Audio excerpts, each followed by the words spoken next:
All right. So I have removed first domesticated animal from the wheel. Okay. Ready? Yeah, I'm getting up the links so that we'll be ready. Again.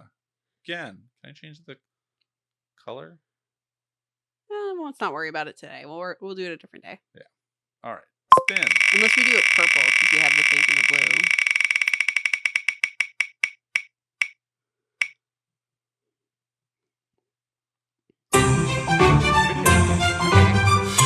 I bet you can guess what it is. Pretty sure it's Pong, but it was called two-person tennis. Yeah, that's what it is. Okay, where did I find that link? First programmer. First video game. Okay, let me just pull up. It's online. Copy link. Scott and Rob are online. Sending it to Discord. All right, I sent it. All right, tennis for two. So I read first last time. Yeah, so I'll start this time. Yeah. Well, first I gotta close my tab for Manzanares and the Black War. And before we get started, hey Siri, set a timer for 30 minutes. All right. 30 minutes counting down. All right. Good to go. Yeah, we're good to go. Tennis for two. Tennis for two, also known as computer tennis, is a sports video game that simulates the game of tennis and was one of the first games developed by the early history of video games. I do really love that 70s show, the episode where Kelso actually becomes smart for that one episode so that he can figure out how to make the Pong paddles slightly smaller with red.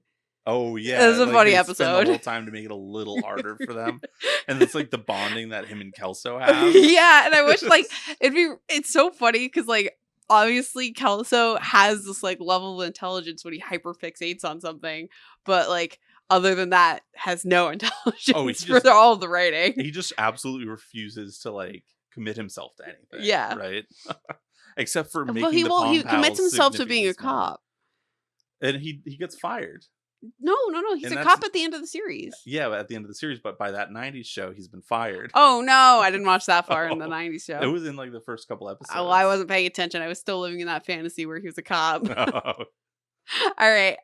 American physicist William Higginbotham designed the game in 1958 for display at the Brooklyn National Laboratory's annual public exhibition after learning that the government research institution's Donner Modeling 30 analog computer could simulate trajectories with wind resistance. He designed the game within a few hours, and after which he and technician Robert B. Dvorak built it over a period of 3 weeks. That's so cool that they were like, oh, we have this stuff that can simulate trajectory. Let's turn that into a game and get regular people interested. Because these are just really big scientists. I think, well, it sounds like it was annual public exhibition. Yeah, so but it's a bunch of people are gonna come and take a look at it. Well, they're gonna take a look at a bunch of other stuff, but oh yeah. Pong is they can be well, this does this big trajectory calculation and you can predict, and people are gonna zone out, but you're oh, you can mess with the computer and see the trajectories by playing this game, and then that gets people involved. There's a really cool game that I want to play online, and it's you help with coding DNA. So it's I don't remember the name of it right now, but it's it's a website that you can work on and help further data research by completing the game by matching pairs, because it's I guess it's stuff that the computer can't necessarily do, but humans can do. It just takes a lot of time and a lot of effort. So they gamified it, and you can go in and help with this research. Oh, that's very cool. Yeah, I don't remember the name of it. We'd have to look it up at some point, but the game was displayed on the oscilloscope and played with 2 custom aluminum controllers. Its visuals show a representation of a tennis court viewed from the side, and players adjusted the angle of their shots with a knob on their controller and to try and hit the ball over the net by pressing a button. The game was very popular during the 3-day exhibition, with players lining up to see the game, especially high school students. Oh, what a surprise. Yeah, I know. It was shown again the following year with a larger oscilloscope screen and a more complicated design that could simulate different gravity levels. It was then dismantled and largely forgotten until the 1970s, when Higginbotham testified in court about the game during lawsuits between Magnavox Magnavox. and Ralph H. Baer over video game patents. Since then, it has been celebrated as one of the earliest video games, and Brookhaven has made recreations of the original device under some definitions. Tennis for Two is considered the first video game, as while it did not include any technical innovations over prior games, it was the first computer game to be created purely as entertainment product rather than for academic research or for commercial technology promotion. That's really interesting. That is I really hadn't really. Oh, they have a little picture of it on the side too. Oh, that's so cool. So it's not Pong exactly. It's actually like a tennis court on the side. Like Pong's like straight down, up and down, Yeah. right? And then this is like over it. That's really cool. That is really cool. I like that. All right. In 1958, American physicist William Higginbotham worked in the Brookhaven National Laboratory in Upton, New York, as the head of the instrumentation device division. Higginbotham had a bachelor's degree in physics from Williams College and had previously worked in in the physics department in Cornell University. While unsuccessfully pursuing a PhD there, he served as the head of the electronics division of the Manhattan Project. In 1943 to 1945. Dude went from making nukes to To making a video to game. making a video game. And began working at Brookhaven in 1947, which focused on researching peaceful uses for atomic power. Once a year, the government research facility held an exhibition for the public with one day each for high school students, college students, and the general public. The exhibition largely consisted of tours and static displays, with some attempts at making displays with actions. So, for the 1958 exhibition, Higginbotham decided to make an interactive display to entertain the visitors. While reading the instruction manual for one of Brookhaven's computers, a Donner Modeling 30 analog computer, he learned that the computer could calculate basic ballistal missile trajectories. Calculate ballistic missile trajectories, or bouncing ball. Bouncing ball is what I want to pursue. Okay, with wind resistance. And he decided to use the ability to form the foundation of a game. He later recalled his intentions were that it might liven up the place and give it might liven up the place to have a game that people could play and which convey the message that our scientific endeavors have relevance for society. I think the dude was really just professionally saying this exhibition is boring. It's so boring. I don't really want to be here. So I'm going to play a game. No. He's like, it's so boring for those who don't want to be here. I got to get people to wanting to be here. It's like you get one of these desk jobs and you finish inputting all of your data for the day, but you still have 2 hours left and you pop that solitaire game open. I wouldn't know about that. Oh, no? My Never mind. work's too busy. I wouldn't know about that either. I do want to click on the video before we click off because there's a little video that we created.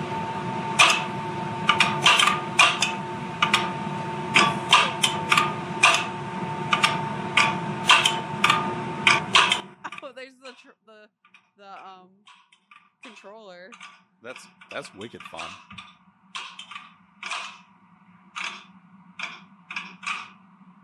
I'm having trouble seeing where they see their paddle is.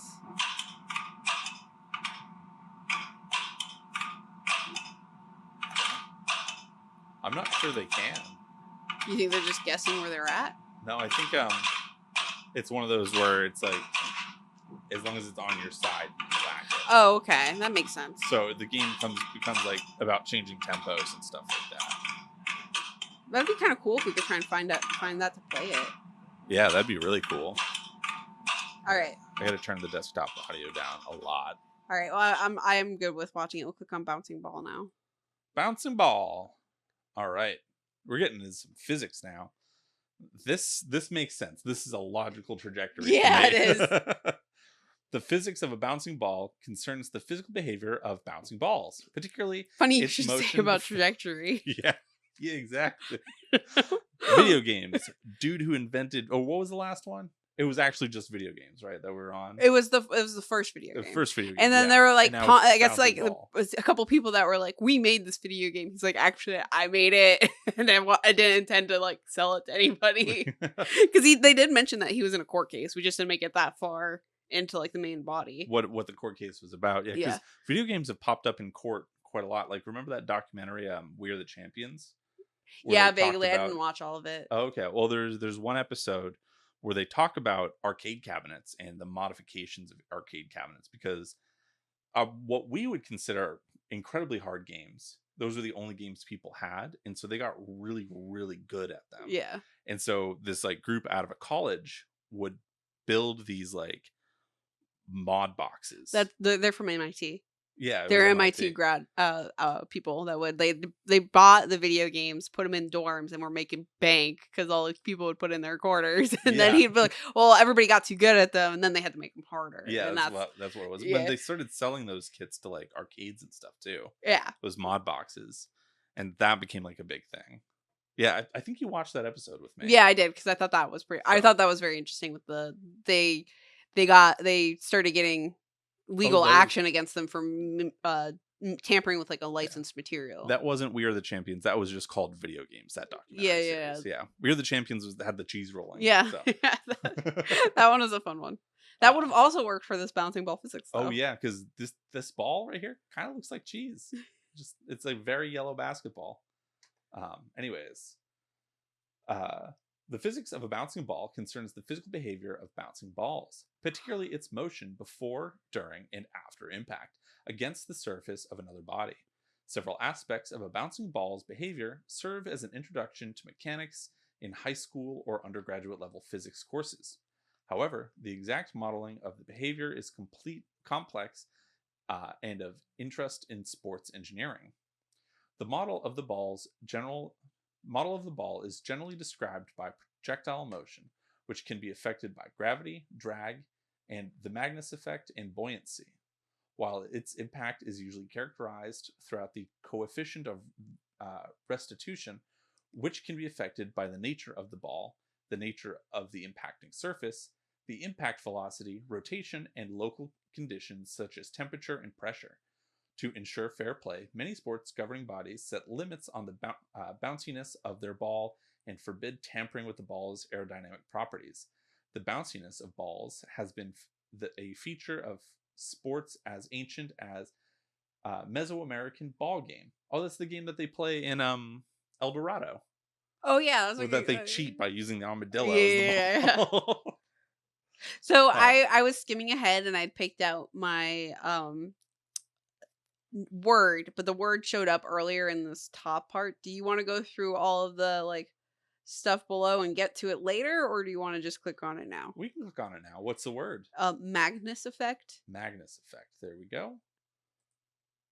All right, Magnus effect. The Magnus effect is an observable phenomenon commonly associated with spinning objects moving through a fluid. Oh, the Mythbusters actually did a really interesting episode on this about golf balls. Oh yeah, with the divots. So With the the divots divots. prevent them from doing the spin, right? And I was watching an interview with Adam Savage where he talked about that episode, how it's one of his favorites, because they talked about it and then they put divots on a car to see if it put the could clay affect on that. top of it. Yeah, so the Mythbusters did that. And then apparently a car company out of Detroit did their experiment too. But and without got a fucking, sorry, shouldn't have said that word. swear. Yeah, I didn't mean to do that. But without a like 500 pounds of clay on it, right? Probably. Because but, that like, was the result of the episode. Is like, yeah, you lost some like miles per gallon, or you increased your miles per gallon slightly, but like it was not outbalanced by the amount of clay that you had to put on. So like there's too much mass for like there to be a big impact. But if you could make the car without all that added weight, like it could potentially reduce it, right? So apparently a car company did that. They put all the divots there, and there's like this didn't affect the car at all. It did not provide substantial result. So Adam Savage got one result saying that it could, and then this car company out of Detroit got a different result saying that it couldn't. And he's just like, I think it's so fun that this show that we just did like a random episode about this. and we like ended up getting a car company to waste a lot of time and money. It's really funny. Recreating the conditions in the experiment. But anyway, sorry, back to the Magnus effect. All right, the Magnus effect is an observable phenomenon commonly associated with the spinning object moving through a fluid. A lift force acts on the spinning object. The path of the object may be deflected in a manner not present when the object is not spinning. The deflection can be explained by the difference in pressure of the fluid on the opposite side of the spinning object. The strength of the Magnus effect is dependent on the speed of the rotation of the object. Most readily observable case of the Magnus effect is when a spinning sphere or cylinder curves away from the arc. It would follow it if it were not spinning. It is often used by football, soccer, and volleyball players, baseball pitchers, and cricket bowlers. Consequently, the phenomenon is important in the study of the physics of many ball sports. It is also an important factor in the study of the effects of the spinning on guided missiles and has had some engineering uses. For instance, the design of rotator ships and fentanyl airplanes. Topspin in ball games is defined as the spin about the horizontal axis perpendicular to the direction of travel that moves the top surface of the ball in the direction of travel. Under the Magnus effect, topspin produces a downward swerve of the moving ball greater than it would be produced by gravity alone. Backspin produces an upward force that prolongs the flight of the moving ball. That's really interesting. Mm-hmm. Likewise, the side spin causes a swerve to either side, as seen during some baseball pitches, e.g., a slider. The overall behavior is similar to that around the airfoil to see lift force, but with a circulation generated by mechanical rotation rather than the shape of the foil. The Magnus effect is named after Heinrich Gustav Magnus, a German physicist who investigated it. The force on a rotating cylinder, also known as the Kutuzowski lift, That is the word that I would like to pursue. after Martin Kuta and Nikolai Zvrkovich, or Jawska, who first analyzed the effect. I want to look at the top spinning cylinder on the right, though. It's really interesting. Oh, do they? So they have airflow going around the ball or around the cylinder, and then they rotate it, and then they're showing you how the ball's rotation forces the air up below, and then it will go down faster because it's got that top spin it talked about in the third paragraph. So it's because the rotation is in the the rotation's in the forward direction against where the current's going. So it's simulating moving the ball to the right, which means it's got a top spin on it, which means that it kicks up the wind behind it and then it forces it down. So it's that top spin simulation and then backspin forces it up. Yeah. So that's just what this picture does. Yeah, but the backspin does this.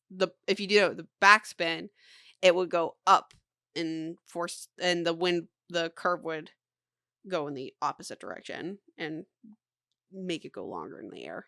That's really interesting. All right, so we're clicking on the Kutuzowski lift. Kutuzowski. We got some more formulas down here. I know how much you love formulas. The Kutuzowski theorems is the fundamental theorem in aerodynamics used in the circulation of lift of an airfoil and any two-dimensional body, included circular cylinders. Translating in a uniform fluid at a constant speed so large that the flow seen in the body fixed frame is steady and unseparated. The theorem relates the lift generated by an airfoil to the speed of the aircraft through the fluid, the density of the fluid, and the circulation around the airfoil. The circulation is defined as the line integral around the closed loop, enclosing the airfoil of the component of the velocity of the fluid tangent to the loop. It is named after Martin Kuta and Nikolai Zvrkovich. who first developed the key idea. What was that? I scrolled all the way to the bottom. We're not going to wait that far, but the one on the bottom is called the horseshoe effect. I thought that sounded fun. Oh, But because you can get kind of close, and that's okay because it's horseshoes or hand grenades. Just... I'm not gonna say that's where I'm gonna wait because it's not until the C also right before the references, and there's a lot going on before that. But I'm like, the horseshoe vortex sounds cool. I'll find something else to click on though. Jaworski, who first developed its key ideas in the early 20th century. Kudor-Jaworski theorem is an inviscid theory, but it is a good approximation for real viscous flow in the typical aerodynamic applications. I'm going to make this screen a little bigger because I am struggling. Let's see. Tornado's the word I'm going to choose. Ah, there we go. That's easier.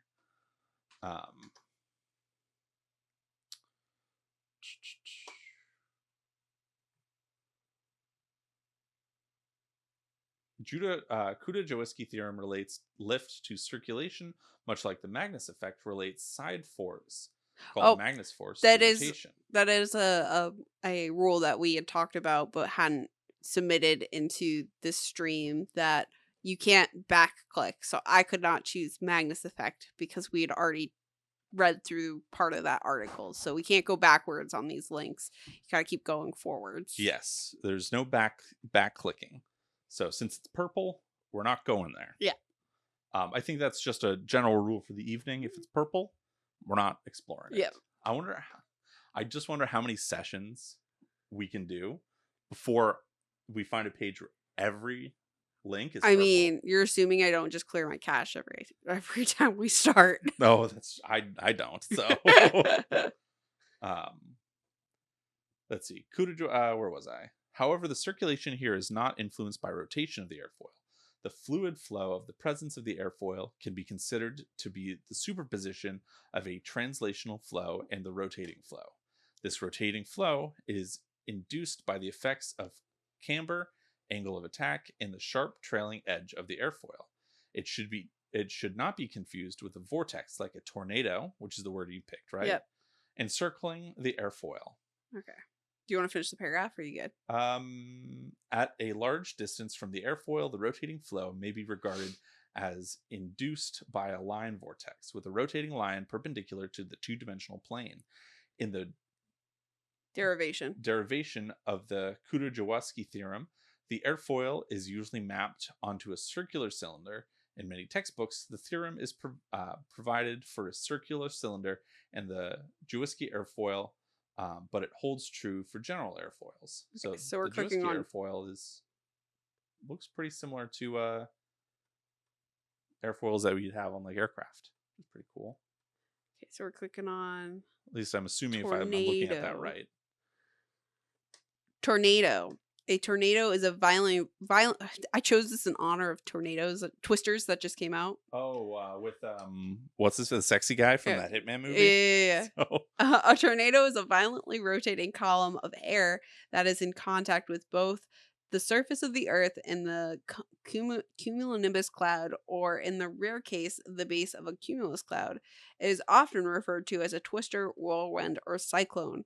Although the word cyclone is used in meteorology to name a weather system with a low pressure area in the center around which, from an observer looking down toward the surface of the Earth, wind blows counterclockwise to the northern hemisphere and clockwise to the southern.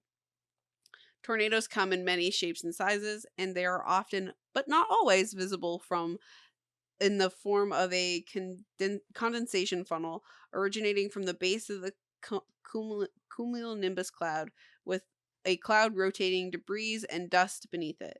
Most tornadoes have wind speeds that are less than 180 kilometers per hour, 110 miles per hour, but are about 80 meters or 200 feet across and travel several kilometers, a few miles, before dissipating. The most extreme tornadoes can attain wind speeds of more than 480 kilometers per hour, are more than 3 kilometers in diameter, and stay on the ground for more than 100 kilometers. Various types of tornadoes include the multiple vortex tornado, land spout, and the water spout. Waterspouts are characterized by a spiraling funnel-shaped wind current connecting a large cumulus or cumulonimbus cloud. They are generally classified as non-supercellular tornadoes that develop over bodies of water, but there is a disagreement over whether to classify them as true tornadoes. These spiraling columns of air frequently develop into tropical areas close to the equator and are less common at high altitudes. Other tornado-like phenomena that exist in nature include Gustnado, dust devil, fire whirlwind, and steam devil. Tornadoes occur most frequently in North America, particularly in central and southeastern regions of the United States, colloquially known as Tornado Alley. The United States and Canada have by far the most tornadoes out of any country in the world. Tornadoes also occur in South Africa, much of Europe, except for the Alps, western and in eastern Australia, New Zealand, Bangladesh, and adjacent eastern India, Japan, the Philippines, and the southeastern South America, Uruguay, Argentina. Tornadoes can be detected before or as they occur through the use of pulse Doppler radar by recognizing patterns in velocity and reflectivity data, such as hook echoes. I would like to read about hook echoes. Or debris balls, as well as through the efforts of storm spotters. Debris balls? Yeah, that's what it says. Click on debris balls. Do you want to click on debris balls instead? No, I don't. All right, hook echoes is what we'll click on. I did think it was interesting that North America has the most tornadoes. I think it's because they hate trailers. Because there's too many trailers, and especially in Tornado Alley. Yeah. Look at all the red. All right, so hook echoes. Yeah, hook echoes. Hey. You don't need to do that. Knock it off. Hey, if you want to participate, just hop on up. All right, I clicked on hook echo. I clicked on hook echoes too. A hook echo is a pendant or hook-shaped weather radar signature as part of some supercell thunderstorms. It is found in the lower portions of the storm as air and precipitation flow into mesocyclone, resulting in a curved feature of reflectivity. The echo is produced by rain, hail, or debris being wrapped around the supercell. It is one of the classic hallmarks of tornado-producing supercells. The National Weather Service may consider the presence of a hook echo coinciding with a tornado vortex signature as significant to justify issuing a tornado warning. History. Look at these pictures here, too. I know, I really like the one of the classic hook echo from the 2024 on the bottom. Oh, okay. It's got like that little tiny spiral at the bottom. Look at that. That's really cool. That's really cool. So that's where they think tornadoes might form in this hook echo. Yeah. Because that's where air is swirling. Yeah, like the hot and the cold air is colliding. Do you think kids sit at their like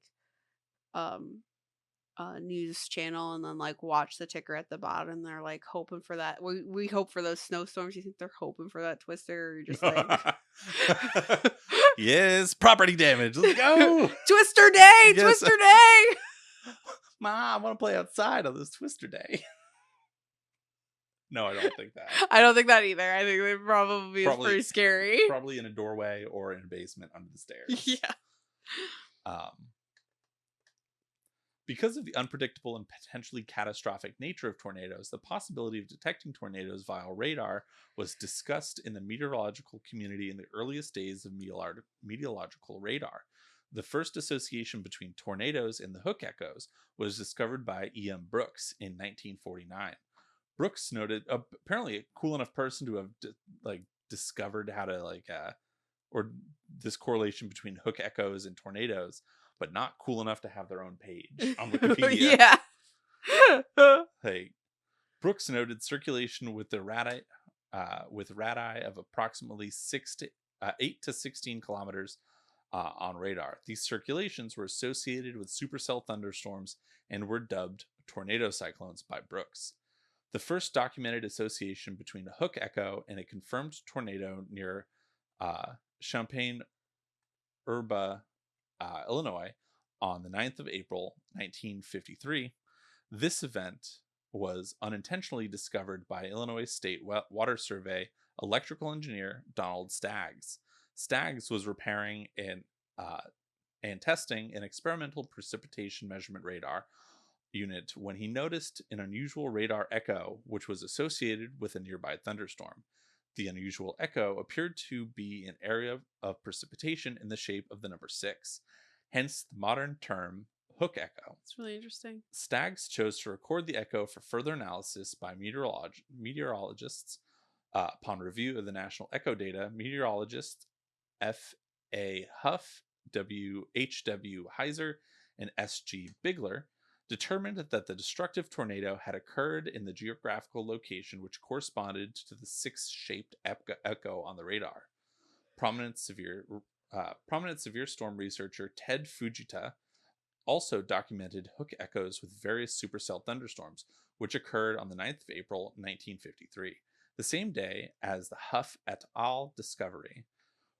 After detailing study of the evolution of hook echoes, Fujita hypothesized that certain strong thunderstorms may be capable of rotation. J.R. Folks developed the first hypothesis on the formation of hook echoes in 1962. Folks analyzed wind velocity data from Doppler weather radar units, which were installed in central Oklahoma in 1960. Doppler data on wind velocity during thunderstorms demonstrated an association between strong horizontal wind shear and mesocyclones, which were identified as having the potential to produce tornadoes. That was really interesting. Yeah. I liked the 6. I hadn't heard anything about hook echoes. a hook echo before a tornado. I mean, we don't live in Tornado Alley, so that doesn't surprise me. But it's also really interesting. Yeah, there's not a lot of tornadoes around here, but it makes sense because if you can like look for like patterns of rotation on radar, yeah, because like when hurricanes hit around here, you can like see in the radar the whole system circulating into these like huge spirals. I'm kind of curious in like how a hook radar compares to that, like a hook radar. The hook effect is associated with tornadoes. I wonder what it looks like for like as it compares to a cyclone or like a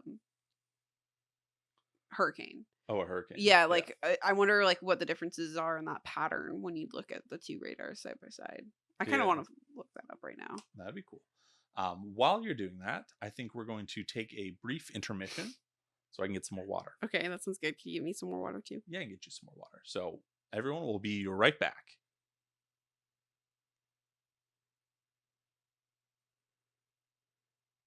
There we go. That's the one I wanted to use. All right.